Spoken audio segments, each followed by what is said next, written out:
Bismillahirrahmanirrahim. Innal hamdalillah nahmaduhu wa nasta'inuhu wa nastaghfiruh wa na'udzu billahi min shururi anfusina wa sayyiati a'malina. May yahdihillahu fala mudilla lahu wa may yudlil fala hadiya lahu. Asyhadu an la ilaha illallah wahdahu la syarika lahu wa asyhadu anna Muhammadan 'abduhu wa rasuluhu allazi la nabiyya ba'dahu amma ba'd. Faqala Allah ta'ala fil Qur'anil Karim, a'udzu billahi minasyaitonir rajim. Inna dina indallahi Islam. Wa qala Allah ta'ala aidan wa may yabtaghi ghayral Islam dinan falan yuqbal minhu wa huwa fil akhirati minal khasirin. Hadirin Fatimah rahimakumullah, alhamdulillah pada kesempatan malam hari ini kita dapat kembali bermuajahah, bersilaturahim untuk melanjutkan ikhtiar thalabul ilmi. Mudah-mudahan ini dicatat oleh Allah sebagai langkah amal soleh kita semua. Salawat dan salam mudah-mudahan senantiasa Allah curah limpahkan kepada Nabi kita Nabi Muhammad SAW sebagai teladan dan juga Nabi akhir zaman yang tidak ada lagi Nabi setelahnya. Baru-baru ini kita ramai di media terkait pemberitaan tentang agama Baha'i. Ya. Bukan mempermasalahkan ucapan selamat hari raya Nowruz ya untuk agama Baha'i dari Menteri Agama, bukan mempermasalahkan itunya. Tapi sebetulnya apa sih agama Baha'i itu? Nah, nanti kita akan sedikit kaitkan gitu, dengan tema kajian barangkali, meskipun agak jauh. Ya, pada intinya bahwa ya sesuai dengan kajian kita bahwa agama-agama di dunia itu terbagi kepada dua gitu ya. Ada agama samawi, ada agama arti. Nah, agama yang arti itu agama yang dibuat oleh manusia itu produknya lebih banyak ketimbang agama samawi. Karena ini berasal dari budi, gitu, dari akal budi manusia, dan itu merupakan anugerah dari Allah sebetulnya, akal budi itu. Tetapi bila itu tidak disesuaikan atau tidak digunakan untuk taat kepada Allah, maka akal budi itu menjadi sia-sia. Termasuk agama pun ya, tidak ada agama yang diterima di sisi Allah gitu ya, agama apapun kecuali hanya Islam. Sebagaimana di muka tadi disampaikan, inna dina indallahil Islam. Ini kata Al-Quran, bukan kata kita, kata Al-Quran, kata Allah. Inna dina indallahil Islam. Sesungguhnya agama di sisi Allah itu yang diterima oleh Allah adalah agama Islam. Makanya ditegaskan lagi dalam surat Ali Imran ayat 80. Wa may yabtaghi ghairal Islam dinan, barang siapa yang mencari agama selain agama Islam, fala yuqbalu minhu syai', maka tidak akan diterima.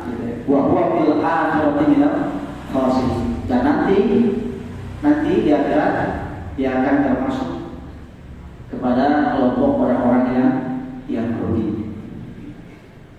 Nah, tentu saja ini yang harus jadi keyakinan kita, gitu. Acuan akidah umat Islam tidak boleh diselewengkan dan tidak boleh ada keyakinan anggapan bahwa seluruh agama itu benar. Nah, sementara kalau agama Baha'i yang katanya, yang saya baca gitu ya, dari literatur, kemudian juga dari media sosial,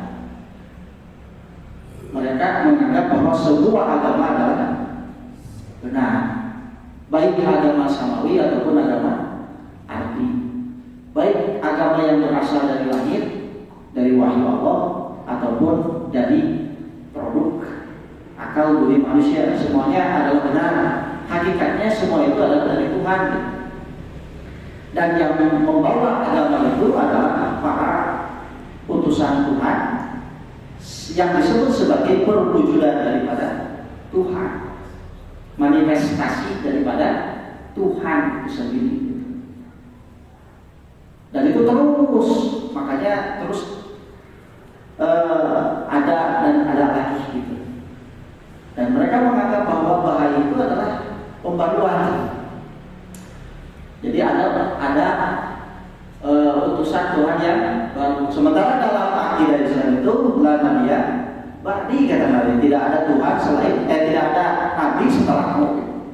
Ya, tidak lagi nabi setelahku. Nah, ini ada apa lagi? Ada utusan Tuhan yang lain sebagai manifesto daripada Tuhan itu sendiri. Jadi menganggap bahwa hakikatnya semua agama itu benar. Kenapa? Karena yang membawa agama itu adalah perwujudan daripada Tuhan itu. Nah, bila kita melihat dari bagaimana ritualitasnya, gitu kan ya, bagaimana keyakinannya, itu sangat menyimpang, gitu ya. Dan memang kalau mereka mengatakan bahwa ini adalah independen, tidak terkait dengan agama apapun, ini adalah betul-betul agama yang baru. Tapi nah, di praktek agama apa mirip segala mirip gitu. Sehingga nyomotan dina Islam aya, dina Kristen aya, dina Hindu aya. Saya pernah lihat itu ya, sholat, ada sholat gitu. Tapi sholatnya gitu. Gitu kan. Sholatnya lain takbir. Eta nurutan saya. Sholatnya kieu lah kan, coba. Terus pujian, tapi puji-pujiannya itu seperti orang-orang Nasrani yang bernyanyi di gereja gitu. Itu yang mirip-mirip gitu, ritualnya. Tapi tidak murni gitu. Ya, jadi ingat karena Ahmadiyah. Ya. Kalau Ahmadiyah lebih disebutnya gitu ya. Sempalan, tapi itu juga pada hakikatnya kalau sudah beda nabi gitu kan, sudah bukan lagi sempalan, itu agama baru, agama Qadiyah. Yang dikhawatirkan seperti apa masalah menteri yang mengucapkan selamat hari raya Nauruz ataupun ini urusan dia gitu. Yang kita khawatirkan itu adalah bagaimana umat Islam khawatir, takutnya gitu, ketipu gitu, terperdaya dengan bahaya, karena menganggap bahwa ini ternyata ada agama yang baru dan mengklaim sebagai agama yang benar gitu ya, dan lebih menekankan kepada persatuan dan kesatuan. Kan itu yang diusung, persatuan dan kesatuan. Maka ngirim surat ke raja-raja itu pendiri bahannya yang disebut dengan Bahwa itu. Itu kedamaian gitu kan, hilangkan permusuhan, perpecahan dan sebagainya. Misal semua agama itu harus benar, karena semua agama dianggap adalah agama yang benar begitu. Itu yang perlu dikhawatirkan, yang harus diwaspadai. Khawatir itu merupakan bagian dari penyesakan kepada umat Islam. Hadirin Fatimah rahimahumullah, kita sedikit membahas tema kajian malam kita hari ini, yaitu agama Mesir kuno, ya. Sisa-sisa peninggalan agama Mesir kuno. Mesir sebagaimana yang kita tahu adalah negara yang atau negeri gitu ya, memiliki kebudayaan yang tinggi, gitu. Bahkan kita mengenal gitu ya, hasil kebudayaannya itu kuil-kuil yang hebat, gitu, piramida, gitu, dan sebagainya. Di balik itu semua, ternyata Mesir itu memiliki perjalanan yang sangat panjang dalam perjalanan keagamaan mereka. Bahkan bisa dibilang Mesir itu memiliki kompleksitas yang sangat tinggi gitu, dalam ketuhanan yang mereka yakini. Kompleks gitu, sehingga pada akhirnya kemudian ada para peneliti gitu ya, khususnya yang meneliti tentang agama Mesir. Pada ujung-ujungnya mereka sebetulnya sudah mulai menuju kepada monoteisme katanya. Dan untuk nama mereka itu lebih menganggap bahwa Tuhan itu adalah Tuhan yang tunggal, yaitu Atun gitu. Lain si Atun dina Sidul. Tapi ini adalah gambaran sosok simbol yang mereka anggap sebagai dewa dari segala dewa. Sebenarnya kita tahu bahwa dewa-dewa atau Tuhan-Tuhan yang disembah atau yang diakui itu yaitu semacam dewa Ra gitu ya. Ra itu dewa matahari. Kemudian ada dewa Osiris, ya, Horus, Isis gitu. Itu dewa-dewa Mesir. Nanti kita lihat sedikit, kita baca gitu ya tentang agama kultur Mesir ini. Agama kultur Mesir ini sudah ada sekitar 4.000 tahun sebelum Masehi dan berkembang itu kurang lebih 3.000 tahunan gitu ya, 3.000 tahunan dengan perkembangan yang sangat kompleks gitu. Makanya di dalam buku Parasat Akidah ini ditulis ada beberapa tahapan. Jadi di babak yang pertama keyakinannya seperti apa, nanti ada babak yang kedua ada perubahan, di babak yang ketiga berubah lagi. Nah sampai pada kemudian yang terakhir ya, ada keyakinan yang menganggap bahwa ada penguasa tunggal yang lebih dari segala Tuhan-Tuhan yang mereka anggap Tuhan itu. Dan yang menarik bahwa mereka itu senantiasa berinteraksi dengan alam, sehingga apapun yang terjadi gitu, mereka akan selalu mengaitkan dengan sesuatu yang ada di luar kemampuan mereka. Bahkan mereka menganggap bahwa beberapa jenis hewan seperti burung, kemudian kucing, buaya itu dianggap sebagai penjelmaan dewa. Dianggap sebagai penjelmaan dewa. Jadi binatang-binatang yang tadi disebutkan itu dianggap sebagai penjelmaan dewa. Karena sih dewa teh jangan jadi kucing, gitu ya, jangan jadi buaya, ngajangan jadi manuk, gitu. Ulang. Ada tujuannya, yaitu agar mereka dapat langsung berinteraksi dengan manusia, menyelidiki manusia dari dekat. Jadi memata-matai manusia. Ya di orang Siliwangi, gitu. Jadi selalu mereka kaitkan itu semua dengan kehidupan mereka. Kalau ayah cak-cak gitu ya, misalnya di tembok teh, kade, kalau cak-caknya katinggalina beda, gitu. Cak-cak bodas. Maka mereka akan punya anggapan bahwa itu adalah Tuhan atau dewa yang menjelma menjadi cacak, gitu. Jika nanti jauh beda, dengan curang. Dasar luarnya agama-agama lahir dari budi akal itu seperti itu. Jadi ada semacam keyakinan-keyakinan yang sama gitu. Maka ketika terjadi bencana, maka mereka anggap bahwa itu ada kekuasaan yang memegangnya, yang kita tidak tahu apa itu, cuma dikira-kira ya tahayul teh gitu kan. Oh ini ayam puting beliung yang di permen, berarti ya dewa angin di seperti itulah ya, antropomorfisme gitu. Diserupakan Tuhan itu seperti manusia. Dan manusia kayak anu berkuasa kan raja gitu. Nah pasti angin kayak raja kan raja angin yang disebutnya dewa. Cai ada berkuasa yang disebutnya dewa cai gitu kan, dan lain sebagainya. Nah orang Mesir itu seperti itu. Jadi menganggap bahwa binatang-binatang itu adalah penjelmaan dari dewa-dewa gitu.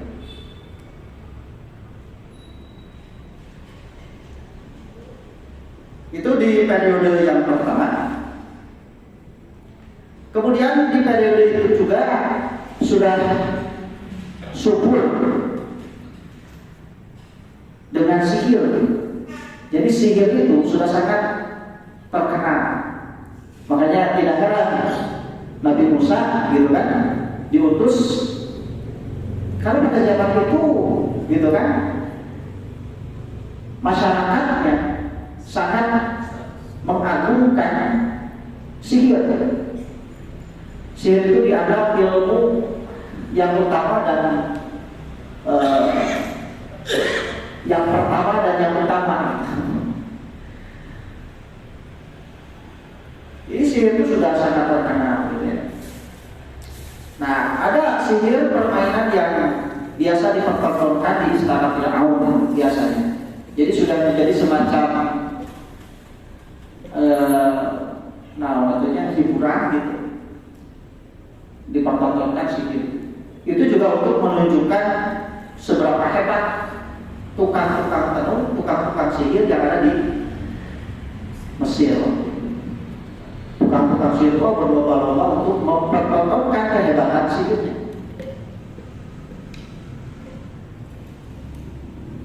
Nah, ada sihir rakyat seperti sihir tali menjadi ular, zaman Nabi Musa ya. Kemudian ada sihir simpulan tali yang simpul itu tujuannya untuk membinasakan orang lain dengan cara simpul tali itu ditiup gitu, pakai jampe biasa. Nah, orang-orang Yahudi dan sebagian bangsa Arab Salah kemudian aja mungkin juga belajar sihir pada orang-orang Mesir.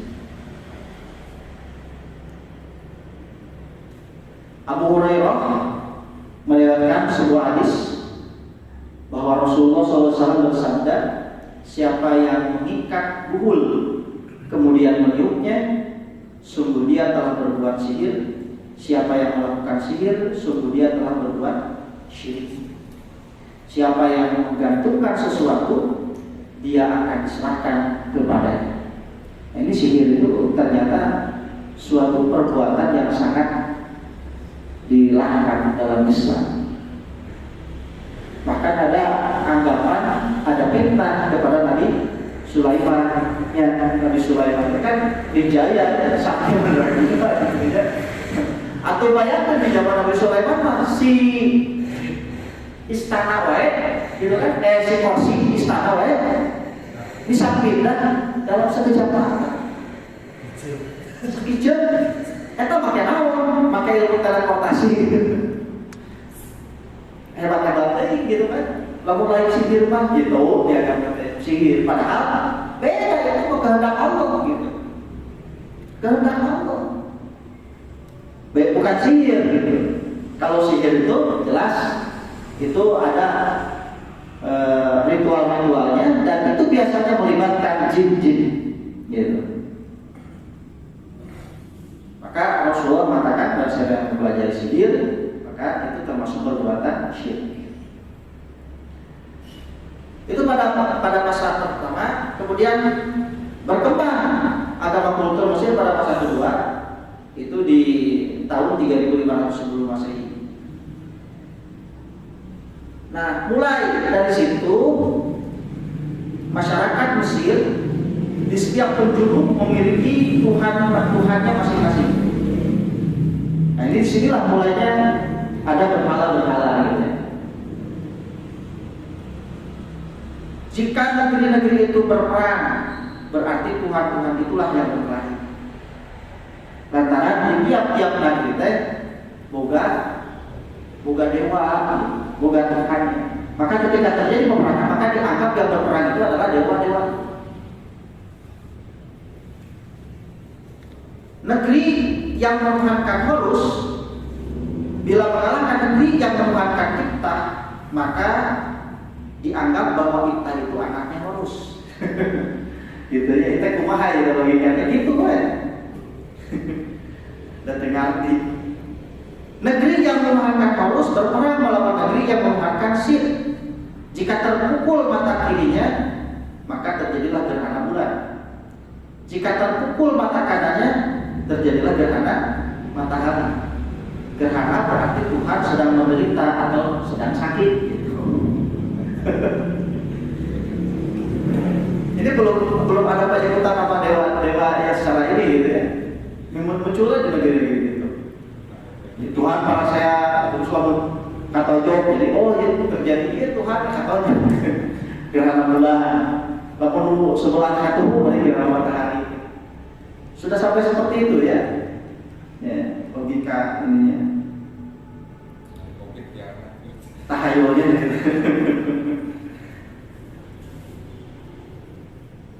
Nah, kemudian pada masa kedua ini juga sudah dikenal khitan. Ada khitan. Tapi khitan beda. Dan khitan ini berlaku untuk laki-laki dan perempuan. Khusus untuk khitan perempuan itu jadi dijahit Pak, dirapat gitu. Dijahit, dirapat gitu. Untuk menjaga keperawanannya. Kebayang dulu ya. Mungkin pas ada nikah, nanti dibuka. Digepok dulu. Itu loh Pak, khitan di zaman Mesir. Sadis gitu Pak. Mata upah meninggal ya tahu aja gitu aja. Hal-hal yang seru ingin ini ya, gigi gitu kan, ingin rapi. Alatnya ayat saya Pak, mesinnya canggih Pak. Tapi ngeri gitu. Nggak bayangkan ya, alatnya gitu, dikasih gitu. Termasuk ini hitam juga ada tujuannya. Sebenarnya bagus ya, menjaga keperawanan gitu. Tapi ya sadis oke gitu ya. Kudu dijahit terus kayak lamun pas dari dekat nanti dibuka gitu. Untung di Islam ada yang begitu Pak. Nah kemudian bergeser pada masa ketiga masih ya seputar dewa-dewa yang mereka anggap suka berperang gitu. Kan tadi masing-masing negeri punya dewa. Namun perang maka dianggap yang berperang itu adalah dewa itu. Nah kalau suatu ketika dalam peperangan itu suatu negeri yang menuhankan Horus itu kalah, sedangkan negeri yang menuhankan Osiris, Isis dan Tut menang, lalu dikatakan Horus itu anak Osiris dan Isis. Jadi Pak, aya anggapan Osiris Horus anak tina Isis jeung Osiris gitu. Sebelum ini belum. Jadi masing-masing. Tapi ketika terjadi, jadi langsung ada klaim, ada pernyataan. Oh berarti Horus itu adalah anaknya dari Osiris dan Isis. Kemudian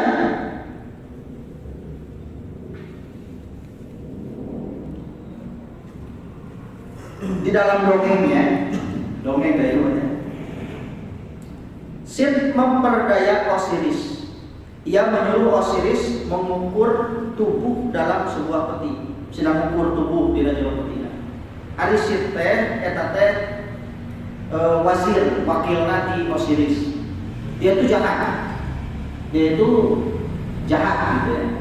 Nah, dia memperdaya Osiris untuk mengukur tubuhnya di dalam peti.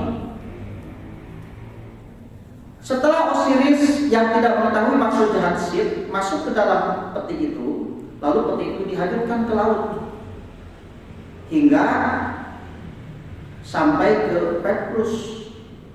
Isis mencarinya dan akhirnya peti itu ditemukan. Ketika yang hendak membuka peti itu, datanglah Sith mencincang tubuh Osiris menjadi 72 potong. Ya, Pak Dewa dipotong. Lalu Sith itu menyebar potongan badan dari Osiris itu ke 72 negeri. Sambil menangis Isis, Dewi Isis yang nanti ada kuil khusus itu. Isis mengumpulkan potongan tubuh suaminya pada 19 Satir, lalu kemudian Osiris bangkit kembali, tetapi sekedar menantikan kelahiran Horus. Setelah Horus dewasa, maka dia berniat membalas dendam kepada Sith, tetapi dicegah oleh Isis. Mengapa? Karena Isis, kejahatan itu, kata Isis, menurut Isis lain Isis pasukan itu ya. Kata Isis gitu ya, bahwa yang namanya kejahatan itu perlu ada untuk kebaikan. Ini filosofi ya, jero.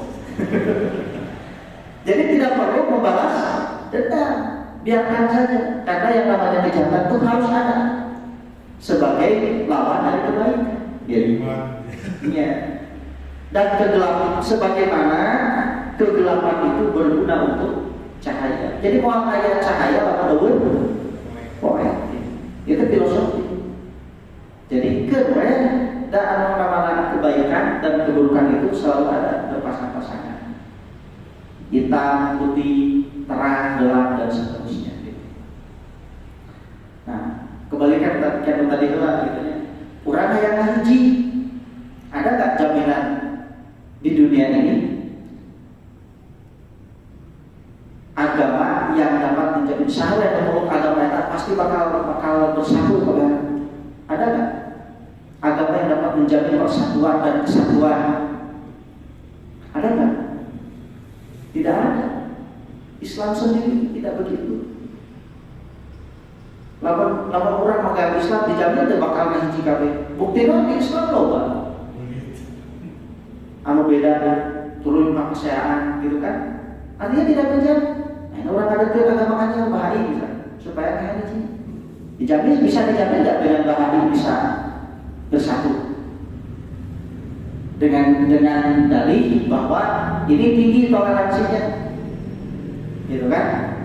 Agama naon bae pokoknya benar, tok silih salahkeun, tok karena haji kabeh gitu kan? Bisa enggak? Seperti itu. Mu'alah yakin tidak, karena bukan itu tujuannya. Iya, filosofi benar dari satu sisi gitu kan, bahwa yang namanya kebaikan dan keburukan itu akan selalu ada sampai kapanpun gitu.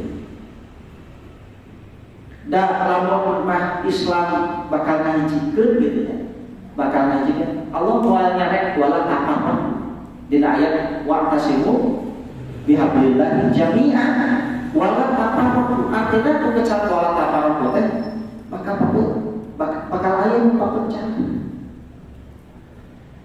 Jadi bukan persatuan dan kesatuannya yang dicari itu, tapi bagaimana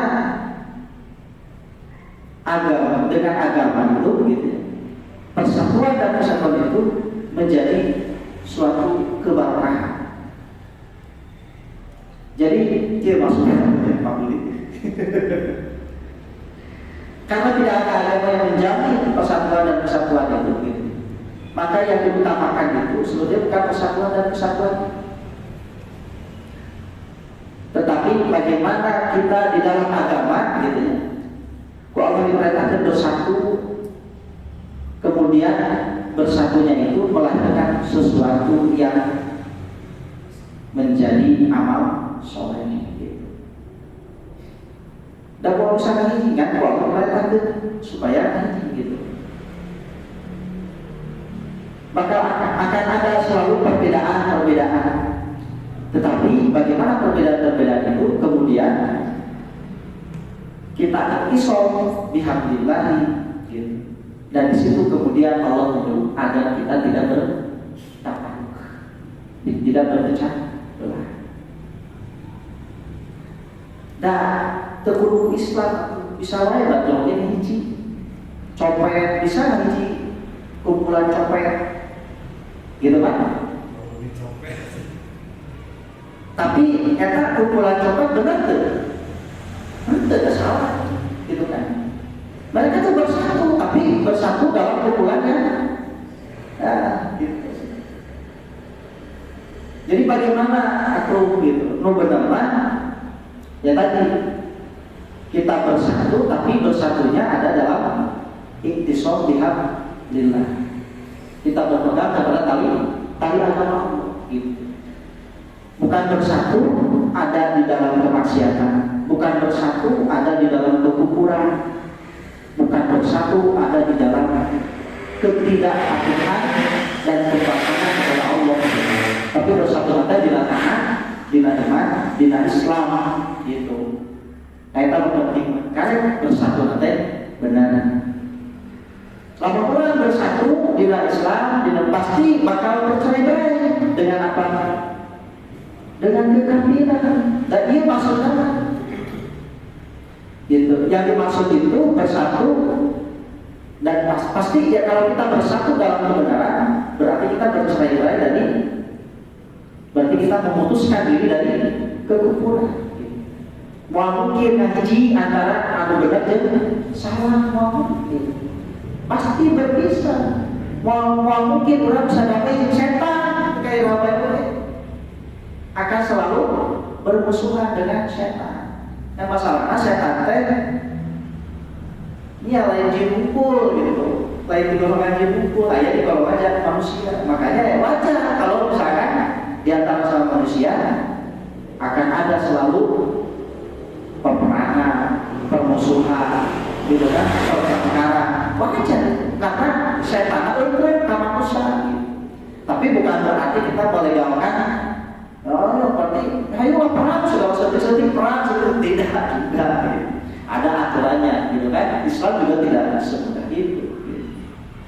Nah, yang jelas bahwa kalau kita melihat konteks dari filosofi ini, gitu ya, bahwa yang namanya kebaikan dan keburukan itu akan selalu ada. Tapi di dia mah untuk dilawan, karena gitu kan ya, itu. Nah, di Islam tetap kudu diperangan, gitu. Nah, kemudian ada beberapa hal yang lainnya di babak yang kedua ini. Itu mulai ada pengorbanan, ya. Lain kurban artinya korban. Bedanya kurban dengan korban, gitu. Ada korban yang diperuntukkan bagi dewa Nil, dewa sungai Nil. Biasanya itu yang dikorbankan itu adalah seorang perawan, seorang gadis yang cantik, gitu ya. Kita ditaikkan ke perahu, didangdakan kalau wah si ratu gelis bisa, gitu ya. Didangdakan kita taikkan ke perahu, sampai ada di beberatan besi, bebulan ya besi.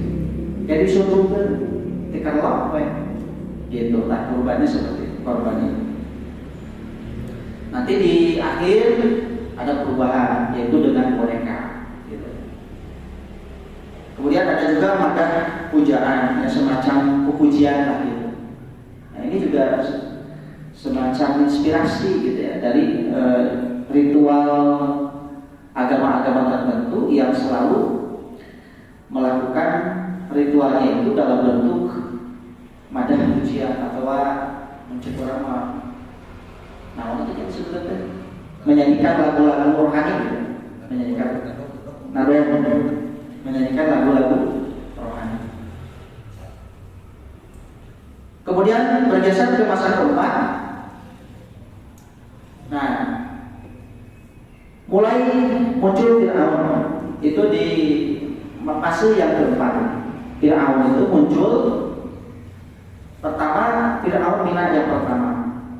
Nah, dia yang kemudian mendakwakan dirinya sebagai penjelmaan Horus dan juga Set.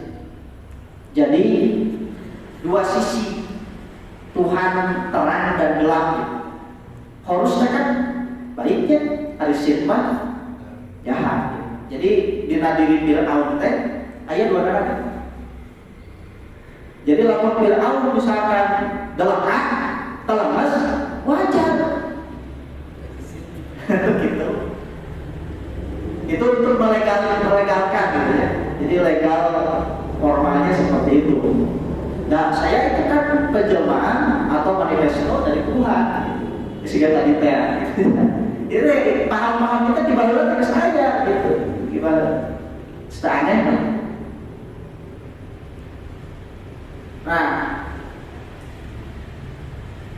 kemudian juga Firaun ini menjadi sentral ritual dari ibadah-ibadah masyarakat. Jadi kalau misalkan mereka itu ingin melakukan pemujaan atau persembahan kepada dewa-dewa tertentu, maka pasti harus melalui Firaun, karena Firaun itu sebagai penjelmaan dari Horus dan Sith. Dikatakan bahwa Firaun itu mempunyai 3 rangkap roh, punya tilu rangkap roh.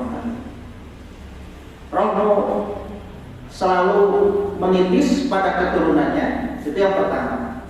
Roh kahiji nanti dia akan menitis ke pemalu Firaunnya, kan tilu rangkap. Taruh kahiji, ada bakal terus tetes ke keturunan gitu. Kemudian roh yang kedua, roh yang naik bersama Osiris. Naik kamu dewa kabapana Pak Osiris. Dan yang ketiga, roh yang bersatu dengan tubuhnya. Jadi menghajim jasad. Sebelum tubuhnya itu hancur, maka dibuatkanlah semacam bumi,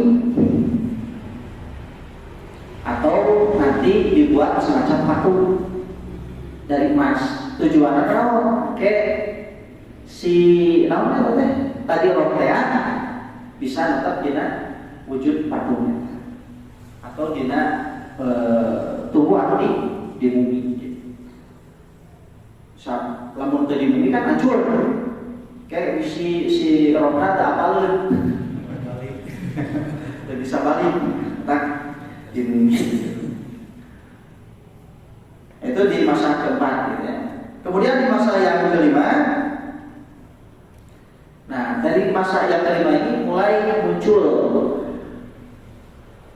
pemujaan kepada dewa roh. Roh itu dewa matahari, gitu, dewa matahari. Nah ini semacam pergantian dinasti ketuhanan dari dinasti Osiris, Isis dan Horus ke dinasti baru yaitu dewa Ra. Gitu. Nanti dewa Ra ini juga, gitu ya, akan diganti lagi oleh Atun gitu. Nah Atun ini adalah dewa tertinggi yang menjadi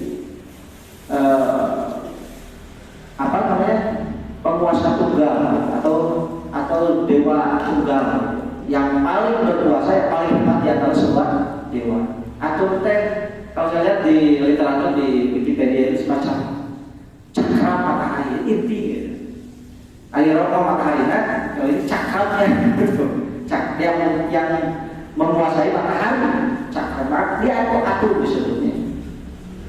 Nah, nanti Atun ini dibantu oleh Ra sendiri dengan 8 dewa pembantunya, yaitu ada dewa angin yang disebut dengan dewa Su, Ibnit dewa udara, Jib dewa bumi, Nut dewa langit, kemudian ada Osiris Telir yang jadi turun pangkat. Ya, Osiris, Isis, Sith dan Isis. Nah inilah makanya saya bilang kompleks gitu ketuhanan bangsa Mesir itu. Lantaran memang itu hayalan. Kalau kita kiri, kemudian jadi keyakinan, jadi kepercayaan. Nah di masa yang kelima ini, gitu ya, perubahan dinasti ketuhanan itu kemudian dianggap bahwa ini adalah mulainya masa transisi dari monoteisme ke dari politeisme ke monoteisme, dibalik dari politeisme ke monoteisme. Tapi transisinya itu disebut atomisme karena menganggap bahwa atom itu adalah cakra makanya sebagai dewa tertinggi. Ya, ada beberapa kisah menarik gitu ya, yang disebutkan di sini semacam ada perkawinan antara Tuhan gitu. Jadi atom dan Ra menikah gitu. Kawin, atom dan Ra kawin, punya anak nanti, yaitu tadi yang dibawa-bawanya keturunannya gitu. Tommy baca kali Pak Budin. Nah, kita lompat saja. Itu masalah yang terakhir yang dianggap sebagai masa transisi dari politeisme ke monoteisme. Nah, kemudian kita lihat di masa yang ke-6 dan ke-7 gitu ya. Itu juga sama, tidak jauh berbeda, hanya yang jadi penekanan itu adalah bagaimana Tuhan-Tuhan itu kemudian beranak pinak ya, dan muncul dewa-dewa baru gitu. Pokoknya loba apa jadi dewa. Ongkong transisi tina politeisme ke monoteisme tapi akan jadi loba ya. Dewa 19 ya yang maha dewa, Dewi dan sebagainya. Nah, itulah diantaranya. Nah, kemudian kita melihat saja peribadahannya, kemudian juga sisa-sisa dari agama Mesir kuno itu. Nah, misalkan di peribadatan Mesir ya, ada yang disebut dengan pesta keagamaan. Pesta keagamaan itu ada pesta panen, kemudian ada pesta ulang tahun. Ada ulang tahun, ada ayat. Nah, agama Bahari itu kebanyakan pesta hari rayanya itu dikaitkan dengan kelahiran, pengkultusan dan kematian. Jadi kalau misalkan dibaca gitu ya, hari raya ini gitu ya, misalkan itu kaitannya dengan kelahiran pendiri agama Bahari yang disebut dengan Baha'u'llah itu. Kemudian ada pentasbihan sebagai putusan Tuhan yang tadi dihadayakan, dan juga kematian itu di hari raya. Di Islam ada ayat Pak.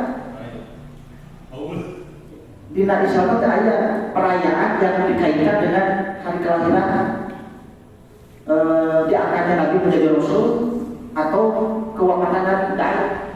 Di Islam yang ayat itu agama-agama saja ini wajar, karena agama-agama yang lain itu adalah agama-agama yang sudah rusak, tercemari oleh agama-agama. Kalau ada, nah ini sisa-sisanya saya bacakan Pak, dikebut sedikit. Ya, yang pertama sisa-sisanya itu kalau di Mesir Pak masih suka ada Pak pengorbanan boneka di Sungai Nil. Itu sebagai pengganti korban wanita cantik itu diganti dengan boneka. Yang kedua, ada upacara malam Maulid Pak di Mesir. Itu menyerupai upacara menanti sinar Amon di kuburan orang-orang terhormat dahulu ya. Kemudian yang ketiga, upacara ratapan mayat atau talqin di kuburan, menulis kapan atau dahi mayat, tanya jawab ketika mengusung mayat. Nah, itu peninggalan tidak agak Mesir kuno, diulang sok ayat, ya, ayatnya. Terus menyalakan lilin pada malam-malam ganjil di bulan Ramadan. Ayatnya, Gameli. Nah, itu adalah sisa pemujaan Amon dan Dewa. Kemudian kalau pada malam Lailatul Dukhlani di Mesir, ada malam Lailatul Dukhlani di Mesir dulu. Kemudian juga ada dongeng-dongeng Pak yang disadur menyerupai Islam, tapi kata asup karena ajaran Kristen gitu. Lucu gitu ya. Nah, itu banyak sekali dongeng-dongeng dari Mesir masuk ke Islam, tapi karena menggunakan agama Kristen. Kalau nama-nama bulan juga masih mempergunakan Di Mesir ya masih menggunakan nama-nama kayak Tut, Baba, itu masih ada bayu. Nah terus yang menarik Pak, tulisan Mesir purba itu nanti kan berkembang ke luar Mesir. Nah disederhanakan oleh bangsa Tunisia, lalu oleh bangsa Tunisia itu diajarkan kepada orang Yunani. Nah kemudian tulisan Yunani ditiru menjadi tulisan Romawi. Nah tidak tulisan Sirtas. Nah, dan kemudian dikembalikan lagi pada bentuk aslinya. Akhirnya tulisan ini berkembang menjadi tulisan Latin. Nah, ini ya Pak, salah satu tulisan Latin. Nah, kemudian tulisan Mesir purba yang berkembang ke Suriah, kemudian juga ke Sabak, nanti menjadi tulisan Syriani dan India. Yang keduanya dilebur menjadi tulisan Arab sekarang. Ya. Terakhir sihir Pak, dan ilmu kekahinan Mesir yang tersisa. Di antaranya itu Pak okultis, gitu ya. Okultis itu